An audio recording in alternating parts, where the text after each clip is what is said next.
အလုံးမင်္ဂလာပါဒီနေ့ဘယ်ကတော့ကကြိတ်တီကိုဖျားလာတော့ပေါ့နော်ကြိတ်တီကိုဖျားကတော့မြင့်တယ်ပေါ့နော်ပြီးရင်သူကတော့မွေးတီတော့တော်တော်ထွက်တယ်ပေါ့နော်ပြီးတက်လက်တက်ပဲပေါ့နော်ပြီးကိုစုတောင်းလိုက်တဲ့ဟာကိုပြကိုစုတောင်းလိုက်တဲ့ဟာကိုလူချင်းနဲ့စုတောင်းလိုက်တဲ့ဟာလည်းပြတယ်ပေါ့နော်ကျမအားနေတယ်မျိုး sorry ပေါ့နော်ချစ်နေရကြိုက်တီတော့တက်ပဲတယ်ပေါ့နော်ဒါတော့ထိုက်တန်းလေးပေါ့နော်ရှိခိုးပြီးတော့ရှိခိုးလို့ရအောင်ပေါ့ကိုတော့ဖျားကြီးတော့ရှိခိုးလိုက်ပါမယ်ဒီ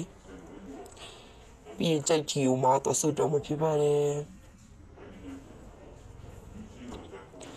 ပြီးရှိခိုးလို့ဆိုရမုတ်တန်းလေးပေါ့နော်ဟိုမှာပန်းအို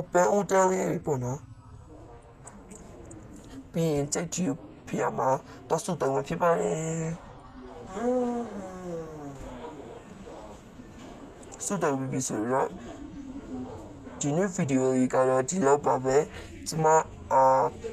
ID လည်းမပြော ID တော့မပြောတော့ဘူးเนาะကိုယ့်ကိုရှာလိုက်ပေါ့เนาะဘိုင်ဘိုင်ဒီနေ့ဗီဒီယိုလေးကတော့ဒီလောက်ပါပဲ